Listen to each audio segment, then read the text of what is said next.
خوش آمدید کہتے ہیں آپ کو آپ کے اپنے چینل میں ملا پور کا سائیں ایپیسوڈ 12۔ سورج کافی چڑھ آیا تھا اور گرمی بڑھ رہی تھی۔ بھوک کی وجہ سے میری آنتیں سکڑنے لگی۔ میں نے وضو خانے میں جا کر خوب پانی پیا اور مسجد کے صحن میں سایہ دیوار تلے جا کر بیٹھ گیا۔ اسی دوران کچھ نوجوان مسجد میں داخل ہوئے۔ وہ آپس میں اونچی اونچی آوازوں میں باتیں کر رہے تھے۔ پھر ان میں سے ایک کی نظر مجھ پہ پڑی۔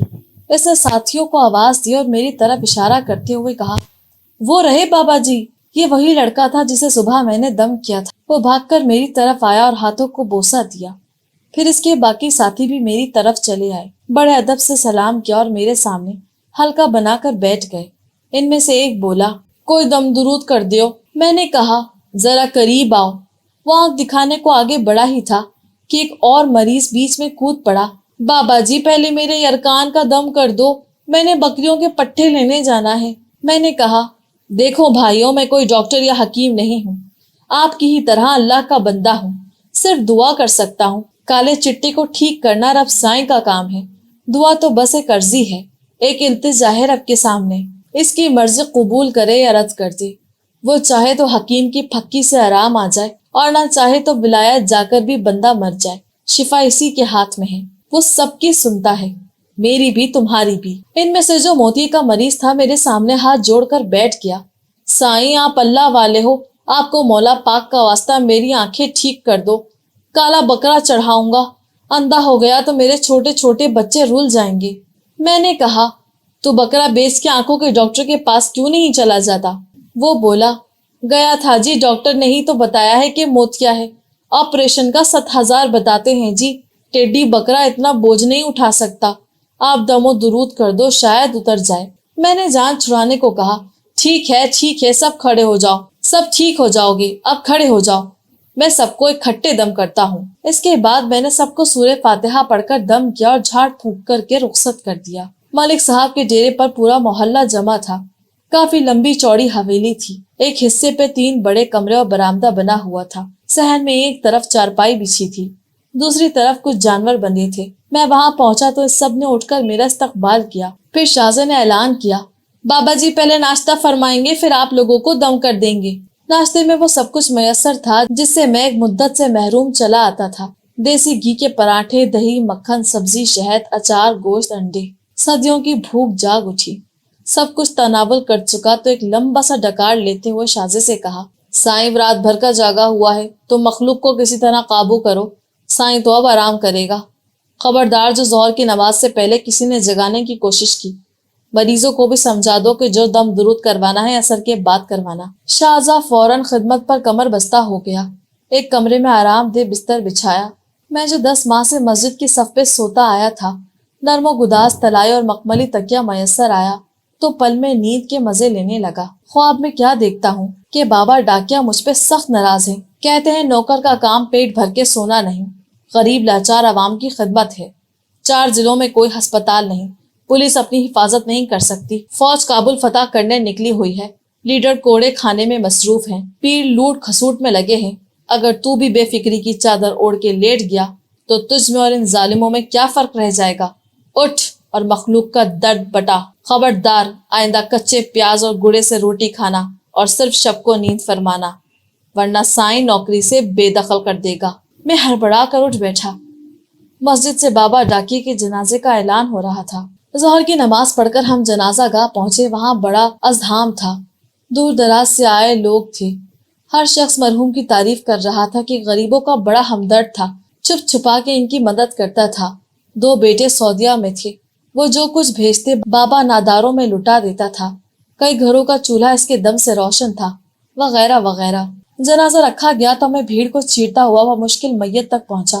پھر شور شرابے کے بیچ چارپائی کا پایا پکڑ کے آنسو بہانے لگا۔ زبان حال سے شکوہ بھی کر رہا تھا کہ بابا جی کدھر پھنسا دیا، یہاں تو ہر دوسرا بندہ بیمار ہے، لوگ مجھ سے امید باندھ کے بیٹھ گئے ہیں، کس کس کو دم کروں، کس کس کو ٹھیک کروں۔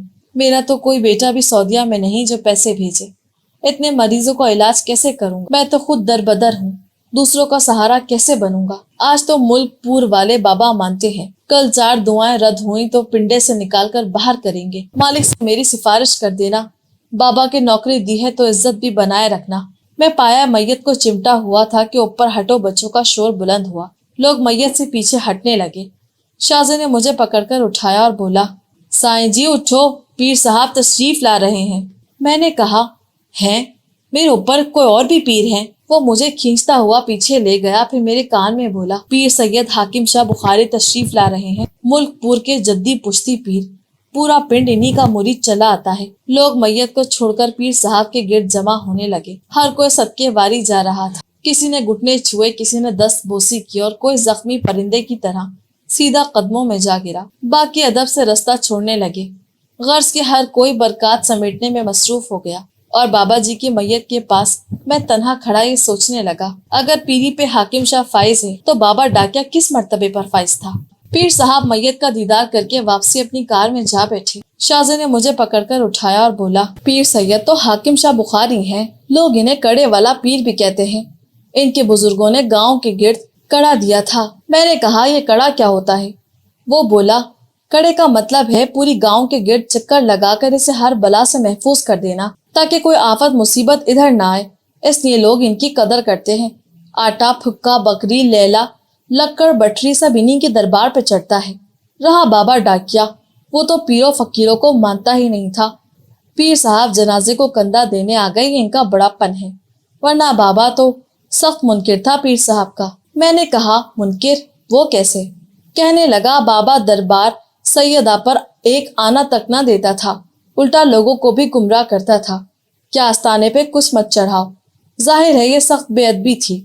خیر آپ کو اس سے کیا، آپ تو خود سید بادشاہ ہو، شاہ تو شاہوں کے دوست ہوتے ہیں۔ میں نے کہا، کس نے کہا میں سید ہوں؟ کمہار ہوں میں، یقین نہ آئے تو راوی پار جا کر پوچھ لو۔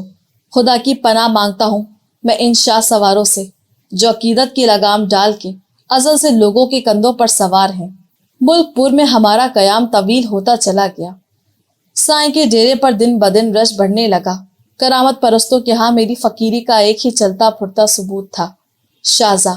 وہی میرا پہلا خلیفہ بنا۔ اس کے دوست فیصل، اجو، شکور اور جیدہ بھی میرے جانثاروں میں شامل ہو گئے۔ میٹرک فیل بے روزگاروں کو مشغلہ ہاتھ آیا، اور دیکھا دیکھی انہوں نے بھی اپنی زلفیں بڑھانا شروع کر دی۔ مریدوں نے میرے بہت سے نام تجویز کیے، ملنگ بابا، سائیں بابا، اللہ لو، راوی والا بابا، زلفا والی سرکار، مگر میں نے خود کو ملا پور کا سائیں کہلوانا پسند فرمایا۔ رفتہ رفتہ ہماری شہرت آس پاس کے پنڈ تک جا پہنچی، اور صبح شام یہاں لوگوں کا ٹھٹ جمنے لگا۔ ہم نے دم کے اوقات اور اصول مرتب کر دیے۔ فجر سے لے کر ظہر تک سائیں کی آمد رہتی، اس کے بعد تھوڑا آرام، اور عصر کے بعد پھر کام شروع۔ ڈیرے کا ایک کمرہ قرآن خوانی کے لیے مختص کر دیا گیا۔ امام مسجد سے بات کر کے عصر تا مغرب یہاں درس قرآن کا بندوبست بھی ہو گیا۔ مریضان صبح تڑکے ہی صحن میں آ کر بیٹھ جاتے۔ اشراق سے فارغ ہو کر میں ایک ایک کے پاس جا کر اسے دم کرتا، پھر اس کا سینہ ٹھوک کر کہتا، اللہ کے فضل سے اب تم بالکل ٹھیک ہو، بس نماز پڑھو اور اللہ کو یاد کرو۔ شازا پیتل کا لوٹا اٹھائے میرے ساتھ ساتھ چلتا، اور ہر جھاڑ پھونک کے بعد میرے ہاتھ دھلواتا، اور یوں ساری بیماری مریض کے سامنے ہی پانی میں بہہ جاتی۔ بہت جلد دم کے آثار ظاہر ہونے لگے۔ ڈاکٹروں، حکیموں، عطائیوں اور پیر زادوں کا ڈالا ہوا وہم چھٹنے لگا۔ وہم کے مریض سب سے پہلے تندرست ہوئے۔ جو واقعتاً بیمار تھے انہیں بھی کسی قدر آرام نصیب ہوا۔ مایوسی کے بادل چھٹنے لگے اور خلق خدا پکار اٹھی، ڈاکٹر بیماری ڈالتا ہے اور سائیں کھینچ نکالتا ہے۔ حق سائیں، واہ سائیں۔ کبھی کبھار کوئی ڈھیٹ قسم کا مریض ٹھیک ہونے سے انکار کر دیتا تو میرے مرید آگے بڑھ کے صورتحال سنبھال لیتے، اسے سمجھاتے کہ ساری بات یقین کی ہے، پہلے سائیں پہ یقین تو پختہ کر، پھر مولا شفا دے گا۔ لوگوں کا یقین پختہ ہوا یا نہیں، مگر میرا یقین اپنے سائیں پر دن بدن پختہ ہونے لگا۔ بعض مریض شفایابی کے بعد روپیہ پیسہ ہدیہ کرنا چاہتے تو میں سختی سے انکار کر دیتا اور کہتا، میں پیر نہیں ہوں کہ تمہاری کھال اتاروں، اللہ نے شفا دی ہے، جاؤ اس کے نام پہ کسی غریب کو صدقہ کر دو۔ شازا بیچارہ مریضوں کو گھر سے دودھ پتیاں پلا پلا کر ہانپ گیا۔ ڈیرے پر خواتین کی آمد شروع ہوئی تو میں نے شازے سے کہہ کر قنات منگوائی، یوں عورتوں کے لیے پردے کا انتظام بھی ہو گیا، اور فتنوں کے آگے بند بھی بندھا۔ میں قنات کے پیچھے کھڑا ہو کر ایک ایک خاتون کا مسئلہ سنتا، وہیں سے دم چھو کرتا اور بی بی کو صبر اور حوصلے کی تاکید کر کے رخصت کرتا۔ اس طرح ایک مہینہ خیر خیریت سے گزر گیا۔ ایک روز فجر کے بعد مریضوں کو دم کر رہا تھا کہ ایک مریض اکڑ گیا، کہنے لگا، ہمیں دمشم کی ضرورت نہیں، ہم خود پیروں فقیروں والے ہیں۔ میں نے ملائمت سے کہا، ٹھیک ہے تو پھر آپ یہاں کیسے تشریف لائے ہیں؟ وہ بولا، تمہیں سمجھانے آئے ہیں بابا سائیں، اس گاؤں میں اگر دم درود کرنا ہے تو پہلے دربار سیدہ جا کر وہاں کی مٹی چاٹو۔ میں نے کہا، کیوں جی، میں کوئی گڈویا ہوں جو مٹی چاٹوں؟ میں تو آٹا پھکتا ہوں اس رب کا جو سارے جگ کا داتا ہے۔ وہ وجد میں آ کر بولا، جھانک بنا دودھ نہیں جمدے، پاوے لال ہوون کڑکڑ کے۔ پیر حاکم شاہ حسنی حسینی سید ہے، غوث پاک کا پڑپوتا ہے، تو کیا ہے؟ میں نے کہا، میں آدم کا بیٹا ہوں، صرف اللہ سے ڈرتا ہوں۔ اس دوران شازے نے آ کر مداخلت کی اور وہ شخص میرے سر سے چلا۔ اگلے روز ہم عصر پڑھ کر بیٹھے تھے کہ اچانک ڈیرے پر شور برپا ہوا۔ کچھ لوگ ویگن پر ایک شخص کو رسیوں سے باندھ کر لائے تھے۔ وہ شخص سخت وحشی دکھائی دیتا تھا اور بار بار اپنا سر ویگن کی چھت سے ٹکرا رہا تھا۔ اس کا منہ کپڑے سے بندھا ہوا تھا اور وہ رسیاں توڑانے کو بے تاب تھا۔ میری نظر پڑی تو کہا، چھوڑ دو اسے، کھول دو اس کی رسیاں، کچھ نہیں کہتا یہ۔ وہ کہنا تھا کہ ساتھیوں نے واقعی اس کی رسیاں کھول دی۔ ڈیرے پر بھگدڑ سی مچ گئی، جس کا جدھر منہ آیا ادھر بھاگ کھڑا ہوا۔ میں اکیلا ہی میدان میں کھڑا رہ گیا۔ وہ شخص چھلانگ مار کے ویگن سے اترا، منہ سے کپڑے اتار کے دور پھینکا۔ اس کی آنکھیں سرخ ہو رہی تھیں۔ وہ کف اڑاتا میری طرف بڑھا۔ بے اختیار میرے منہ سے نکلا، قلنا یا نارو کونی بردوں و سلامن علی ابراہیم۔ اس کے بعد میں نے اپنے دونوں بازو کھول دیے۔ وہ کچھ دیر وحشیوں کی طرح مجھے دیکھتا رہا، پھر سیدھا میرے گلے آن لگا۔ نہ جانے کس رنج و علم کا مارا ہوا تھا کہ پھوٹ پھوٹ کر رونے لگا۔ محبت کی ایک جھپی نے اس کی ساری وحشت اتار دی اور وہ برف کی طرح پگھل کے رہ گیا۔ میں نے صافے سے اس کا منہ صاف کیا، ماتھے پر بوسہ دیا اور کہا، تیرے دکھ درد سب تکلیفیں آج سے ختم ہو گئی۔ اپنے رب کا بندہ بن جا، وہ تجھ سے بہت محبت کرتا ہے، تو بھی اسے یاد کیا کر۔ اب جا، آرام سے چارپائی پہ بیٹھ کر 101 بار استغفار کا ورد کر۔ وہ خاموشی سے چارپائی پہ جا کر بیٹھ گیا اور انگلیوں پر ذکر کرنے لگا۔ مریدین اور بیماران دیواروں کے پیچھے جھانک جھانک کر یہ منظر دیکھ رہے تھے۔ اس قصے کی شہرت پورے گاؤں میں پھیل گئی اور میرے مریدوں نے خوب ڈھول پیٹا۔ معلوم ہوا کہ یہ شخص ایک عرصے سے سید حاکم شاہ کے دربار پر بندھا ہوا تھا۔ پیر صاحب نے شاید میرا امتحان لینے کو ہی اسے میرے اوپر چھوڑا تھا۔ اس واقعے سے دربار سیدہ پر کھل بلی مچ گئی۔ حاکم شاہ کے نفس مرید تو اسی روز ٹوٹ کر مجھ سے آن ملے۔ باقیوں نے اسے 2 پیروں کا ذاتی معاملہ قرار دے کر خاموشی اختیار کر لی۔ 2 روز بعد پیر حاکم شاہ کا خلیفہ خاص ملک الہی بخش مجھ سے ملنے آیا۔ میں اس وقت کمرے میں اکیلا پیاز کے ساتھ روٹی کھا رہا تھا۔ وہ کچھ دیر خاموشی سے مجھے دیکھتا رہا، پھر نہایت ادب سے بولا، سائیں جی، وڈے پیر صاحب کا پیغام ہے آپ کے لیے۔ میں نے کہا، وڈا پیر، کیا رب سائیں کا پیغام لائے ہو؟ وہ شرمندگی چھپاتے ہوئے بولا، پیر سید حاکم شاہ بخاری کا پیغام لایا ہوں جی آپ کے لیے۔ میں نے کہا، کہو۔ وہ بولا، بزرگ فرماتے ہیں کہ آپ دم درود کرنے سے پہلے دربار پر آ کر ان کا اذن حاصل کر لیں۔ میں نے کہا، اذن وہ کس لیے؟ کہنے لگا، مجھے جو پیغام ملا تھا آپ تک پہنچا دیا ہے۔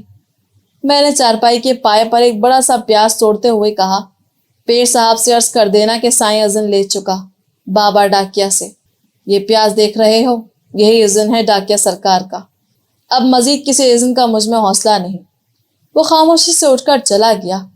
کچھ ہی روز بعد گاؤں بھر میں مشہور ہو گیا کہ سائیں سلو پیر حاکم شاہ کے اذن سے یہاں بیٹھا ہے اور پیر صاحب جب چاہیں گے اسے ڈیوٹی سے ہٹا دیں گے۔ شاید یہ افواہ ملک الہی بخش نہیں اڑائی تھی۔ اس کا نتیجہ یہ نکلا کہ لوگ مجھ سے دم درود کروا کے نظر نیاز پیر صاحب کو جا کے دینے لگے۔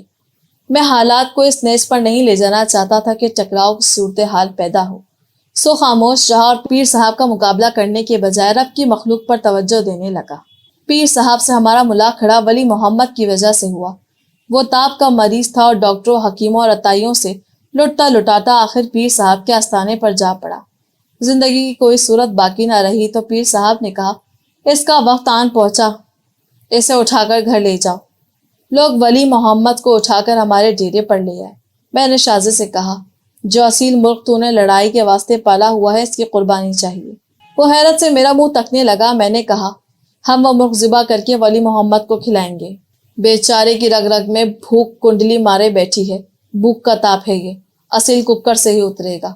شازے نے میرے حکم کی تعمیل کی۔ میں نے اپنے ہاتھوں سے مرغ ذبح کیا اور خود ہی ہانڈی میں پکایا، پھر ایک پلیٹ سالن کی نکال کے شازے کو دی اور کہا، یہ پلیٹ گاؤں کے اس گھرانے میں دے کر آؤ جہاں عید کے روز بھی گوشت نہیں پکتا۔ رب کے بینک میں یہ چھوٹی سی نیکی جمع کرا کے میں مصلے پر جا کھڑا ہوا۔ ساری رات میں مصلے پر رہا اور شاہزہ ولی محمد کو بچے کچے مرغ کی یخنی پلاتا رہا۔ اسے اتنا پسینہ آیا کہ رضائی بھیگ گئی۔ صبح دم رب سائیں کا چیک وصول ہو گیا اور ولی محمد کا ٹاپ ٹوٹ گیا۔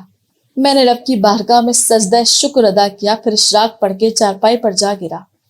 مرید میرے ڈھول بجانے گاؤں میں نکل گئے۔ جگہ جگہ میرے اور حاکم شاہ کے مریدوں میں بحث چل نکلی۔ وہ کہتے تھے کہ ولی محمد پیر صاحب کے آستانے پر ٹھیک ہوا ہے۔ یہ کہتے تھے کہ پیر صاحب نے تو شام کو ہی جنازہ اٹھا دیا تھا، ٹھیک تو وہ سائیں کی دعا سے ہوا ہے۔ بات بڑی تو دربار والوں نے ولی محمد سے صدقے کا بکرا مانگ لیا۔ وہ غریب بھاگا بھاگا میرے پاس آیا اور بولا، سائیں جی بکرا کس کو چڑھانا ہے، پیر صاحب کو یا آپ کو؟ میں نے کہا، خبردار، سادات پر امت کا مال کھانا حرام ہے، اگر زیادہ ہی فالتو مالے تو بڑی عید پر قربانی کر دینا، حاکم شاہ کی بھیٹ مت چڑھانا۔ میرے اس بیان کو پیر صاحب کے سامنے توڑ موڑ کر پیش کیا گیا۔ کہا گیا کہ میں سادات کا منکر ہوں اور ان کی شان میں گستاخی کرتا ہوں۔ حاکم شاہ کے مریدوں نے آسمان سر پہ اٹھا لیا اور دن رات میری بربادی کے منصوبے بنانے لگے۔ بالآخر ایک روز یہ دشمنی رنگ لے آئے اور پولیس پارٹی نے ڈیرے پر چھاپا مار دیا۔ میں اثر پڑھ کے تسبیح کر رہا تھا اور شاہجہاں ہانپتا کانپتا کمرے میں آیا۔ سائیں جی باہر پولیس آئی ہے، آپ کو بلاتے ہیں جی، آپ پچھلے دروازے سے نکل جائیں۔ میں نے کہا، کیوں؟ سائیں نے کسی کا مال کھا رکھا ہے کہ نکل جائے؟ تم لوگ یہیں بیٹھو، میں کرتا ہوں بات ان سے۔ شاہجہاں مجھے روکتا ہی رہ گیا اور میں گیٹ کھول کے باہر نکل آیا۔ سامنے گلی میں کیکر کے سائے تلے پولیس کی ویگن کھڑی تھی۔ ایک حوالدار بونٹ سے ٹیک لگائے سگریٹ پھونک رہا تھا۔ مجھے آتا دیکھ کر اس نے سگریٹ بجھائی اور رونت سے بولا، سائیں کو بھیجو باہر۔ میں نے قریب جا کر سلام کیا اور کہا، جی فرمائیے، سائیں حاضر ہے۔ اس نے حیرت سے مجھے سرتا پاؤں گھورا اور بولا، ہم نے سنا ہے آپ کے ڈیرے پر VCR پہ بھارتی فلمیں چلتی ہیں۔ میں نے کہا، جھنڈا تو فی الحال اسی کا ہے جس کے ہاتھ میں ڈنڈا ہے، ہمارے پاس تو صرف تسبیح ہے، VCR کیا یہاں ریڈیو بھی نہیں بجتا۔ وہ بولا، ہمیں یہی خبر ملی ہے، تلاشی لینا پڑے گی ہمیں ڈیرے کی۔ میں نے کہا، تشریف لائیے۔ پولیس ڈیرے پہ داخل ہو گئی۔ 15-20 مریض چار پائیوں پہ موندے سیدھے پڑے تھے۔ ان پہ ایک نظر ڈالی، پھر کمروں میں جا کے الٹ پلٹ کرنے لگی۔ تھوڑی دیر بعد ان میں سے ایک سپاہی کمرے سے پرانا سا اخبار لے کر آیا۔ اسے اخبار کے سوا کچھ نہ حاصل ہوا۔ وہ شرمندہ ہوا، اس نے اخبار لپیٹ کر سپاہی کو دی اور خاموشی سے رخصت ہو گیا۔ دوسرے روز اشراق کے بعد صحن میں مریضوں کو دم کر رہا تھا کہ وہی پولیس حوالدار اندر آ گیا۔ وہ سول لباس میں تھا۔ میں نے اس کی طرف توجہ نہ کی اور برابر مریضوں کو دم کرتا رہا۔ کام ختم کر کے میں خاموشی سے اپنے کمرے میں چلا آیا۔ کچھ دیر بعد شاہجہاں اسے ساتھ لیے میرے کمرے میں آیا اور بولا، حوالدار شوکت صاحب آئے ہیں جی معافی مانگنے۔ میں نے ڈانٹ کر کہا، میری اجازت کے بغیر کیوں لائے ہو اسے؟ سارا دن دم درود کر کے شیطانوں کو بھگاتا ہوں، تو پکڑ پکڑ کے میرے کمرے میں لا رہا ہے۔ حوالدار ہاتھ جوڑ کر میرے پاؤں میں بیٹھ گیا اور بولا، خدا کا واسطہ معاف کر دیو سائیں، میرے باپ کی بھی توبہ، آئندہ ادھر کا رخ کروں۔ کل واپس جاتے ہوئے ویگن کا ٹائر پھٹ گیا، 3 مرغیاں تھیں، رات بلے نے مار دی۔ آج صبح تھانے پہنچا تو معلوم ہوا کہ قتل کے ایک کیس میں غلط تفتیش کرنے پر معطل ہو رہا ہوں۔ میری بیڑ بچا لو سائیں۔ میں نے کہا، اس بیڑ سے کتنے مظلوموں کی پیٹ ادھیڑی ہے تو نے، کتنی ماؤں کا کلیجہ دکھایا ہے، کسی اور کیا لگی ہوگی، سائیں کا تو نے کیا بگاڑا ہے؟ وہ بولا، آپ پولیس اسٹیشن آ کر پوچھ لو، کسی بے گناہ پہ ہاتھ نہیں اٹھایا، آج تک ایک آنے کی رشوت نہیں لی، ہمیشہ بچوں کو حلال کھلایا ہے، پوری تفتیش کر کے اصلی قاتل پکڑا ہے، اس نے اپروچ کر کے معطل کرا دیا۔ جو آئے روز بے گناہوں کو چمڑا ادھیڑتے ہیں وہ ترقیاں بھی پاتے ہیں اور ان کا نقصان بھی نہیں ہوتا۔ میں نے کہا، اگر تو واقعی ایماندار ہے اور میری وجہ سے تیرا نقصان ہوا ہے تو میں رب تعالیٰ سے استغفار کرتا ہوں، دعا کروں گا تیرے لیے۔ اس نے باہر کسی کو آواز دی، ایک شخص کے ٹیکا تھان اٹھائے اندر آیا اور اسے پکڑا دیا۔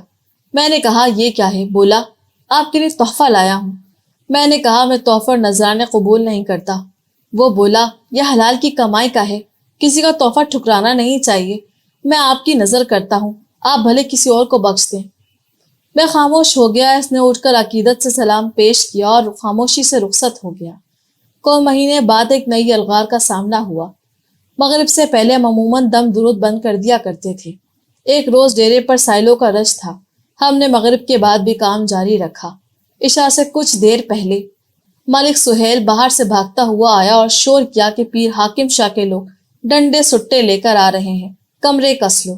مریدوں نے فوراً اٹھ کر گیٹ بند کیا، پھر کمروں میں اپنے اپنے ڈانک سوٹے نکالنے لگے۔ میں نے کہا، یہ کیا کر رہے ہو؟ یہی سکھایا ہے میں نے تمہیں؟ خبردار، کوئی لڑائی نہیں کرے گا، گیٹ کھول دو، آنے دو انہیں، میں نمٹ لیتا ہوں ان سے۔ انہوں نے گیٹ کھولا تو 8-10 لٹ بردار اندر چلے آئے۔ میرے مرید ہتھیار بند ہو کر میرے دائیں بائیں کھڑے ہو گئے۔ میں نے کہا، خبردار، کوئی لڑائی نہیں ہوگی یہاں، مجھ سے بات کرو، کیا کہتی ہو؟ ان میں سے جو ایک ادھیر عمر کا تھا بولا، آپ نے سادات کی شان میں گستاخی کی ہے، دربار پہ جا کر معافی مانگو یا گاؤں چھوڑ کر چلے جاؤ، ورنہ ہم خود نمٹ لیں گے تم سے۔ میں نے کہا، گاؤں تو کسی صورت نہیں چھوڑوں گا، رہی بات گستاخی کی تو پہلے یہ بتاؤ کیا گستاخی کی ہے میں نے؟ وہ بولا، آپ نے پیر سید حاکم شاہ بخاری کو جعلی سید کہا ہے، یہ گستاخی نہیں تو کیا ہے؟ میں نے کہا، سید کی تعریف جانتے ہو؟ وہ بولا، ہاں جانتا ہوں، آل رسول کو سید کہتے ہیں۔ میں نے کہا، اب یہ بتاؤ کہ مولا علی شیر خدا رضی اللہ تعالیٰ عنہ، سیدنا حسن رضی اللہ تعالیٰ عنہ، سیدنا امام حسین رضی اللہ تعالیٰ عنہ آل رسول تھے نا؟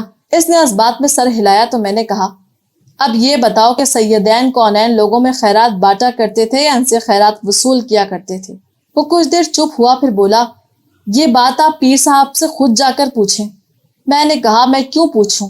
3 پشتوں سے لٹتے تم چلے آ رہے ہو، پوچھوں میں؟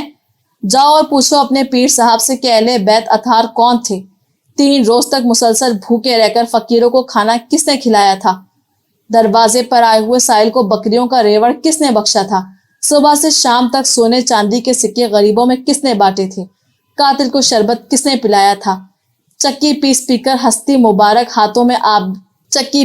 کر ہستی کے مبارک ہاتھوں میں آبلے پڑ گئے تھے۔ اصلی ہوں گے تو جواب ضرور دیں گے، جواب مل جائے تو مجھے بھی آ کے بتانا۔ وہ آئیں بائیں شائیں کرنے لگے۔ مجمع سے اٹھ کر کچھ بزرگوں نے انہیں سمجھایا بجھایا تو واپس لوٹ گئے۔ شام کو پیر صاحب کا وزیر خاص الہی بخش بھاگتا ہوا آیا۔ پیر صاحب اپنے مریدوں کی حرکت پہ سخت رنجیدہ ہیں اور آپ سے معذرت کرنے کو دربار پہ بلا رہے ہیں۔ میں نے کہا، حملہ سائیں کے ڈیرے پر آ کے کرتے ہیں اور صلح کے لیے دربار بلاتے ہیں؟ سائیں صرف اپنے مالک کے دربار پہ جاتا ہے۔ نہیں جاؤں گا، بتا دو جا کے، سائیں نے انکار کر دیا ہے۔ وہ خاموشی سے چلا گیا۔ 2 روز بعد ایک شب میں ڈیرے کے پچھلے احاطے میں مریدوں کی محفل سجائے بیٹھا تھا۔ مرید چارپائیوں کے بیچ آگ کا بھناپڑ جلا کر مکئی کے بھٹے بھون رہے تھے۔ اچانک ملک ایوب میرے پاس بھاگا آیا اور بولا، پیر صاحب آئے ہیں، دوسرے احاطے میں آپ کا انتظار کر رہے ہیں، خدا کے لیے کوئی گستاخی نہ کیجیے گا، آخر سید ہیں۔ میں خاموشی سے اٹھا اور دوسرے احاطے میں چلا گیا۔ پیر صاحب عصا تھامے بڑی سی آرام کرسی پر تشریف فرما تھے۔ یہ کرسی بھی ان کے مرید دربار سے ہی ساتھ لائے تھے۔ 2 کمزور سے مریدوں کی مٹھی چاپ میں مصروف تھے۔ مجھے آتا دیکھ کر انہوں نے سر اٹھایا اور مریدوں کو باہر جانے کا حکم دیا۔ میں سلام کر کے پیڑا گھسیٹ کے ان کے پاس جا بیٹھا۔ وہ کچھ دیر خاموش رہے اور پھر بولے، نام کیا ہے تیرا؟ میں نے کہا، صلاح الدین۔ کہاں سے آئے ہو؟ میں نے کہا، راوی پار سے۔ قوم کیا ہے تیری؟ میں نے کہا، قمہار ہوں۔ انہوں نے بڑی سی ہونہیں کی اور بولے، مالک کی مرضی، فقر کا خزانہ اسی کا ہے، جسے چاہے بخش دے، چاہے تو چوروں کو قطب بنا دے، کون پوچھ سکتا ہے اس سے؟ مانا کہ بخت تیرا عروج پہ ہے، جوانی میں فقیری مل گئی ہے، مریدوں اور ملک پور جیسا زرخیز پنڈوی۔ خیر جو مرضی مالک کی، ہم کیا کر سکتے ہیں؟ ہم تو صرف سمجھانے آئے ہیں کہ فقیر بن گیا ہے تو فقیری کا طریقہ بھی سیکھ۔ پیری فقیری کے کچھ اصول ہوتے ہیں، کچھ قاعدے ہوتے ہیں، کچھ قانون ہوتے ہیں۔ میں نے کہا، مجھے سمجھا دیجئے میں نے کون سا قاعدہ اور قانون توڑا ہے؟ وہ بولے، دیکھ مولوی مولوی کا ویر ہوتا ہے، اس کے ساتھ لڑتا ہے، بھڑتا ہے، مناظرے کرتا ہے، اس کی رد میں تقریریں کرتا ہے، کتابیں چھاپتا ہے، لیکن پیر ایسا نہیں کرتے۔ پیر تو پیر کا بھائی ہوتا ہے۔ دیکھ صلاح الدین، لڑائی کریں گے تو دونوں تنگ دست رہیں گے، مل جل کر رہیں گے تو خدا شان بنائے رکھے گا۔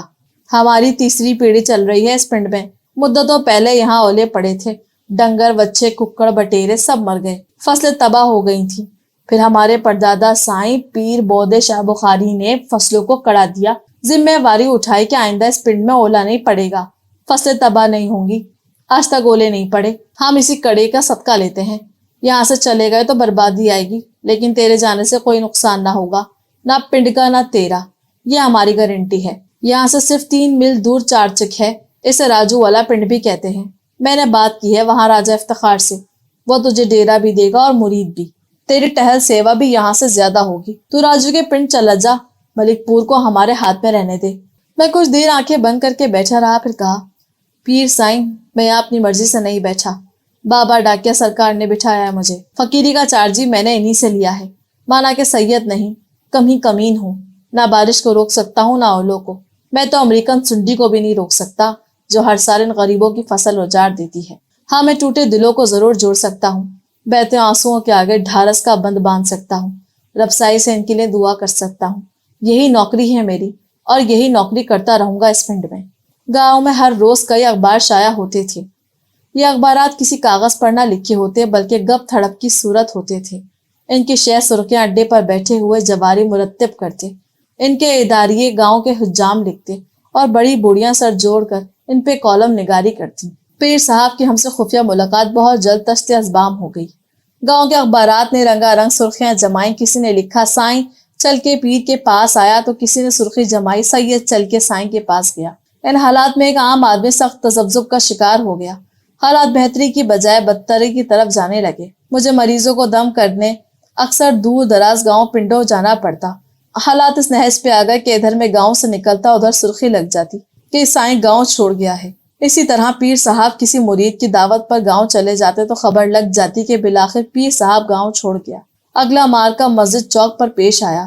اس روز نماز جمعہ کے بعد میرے ایک مرید کو پیر صاحب کے مرید نے اچھی طرح پھینٹ ڈالا۔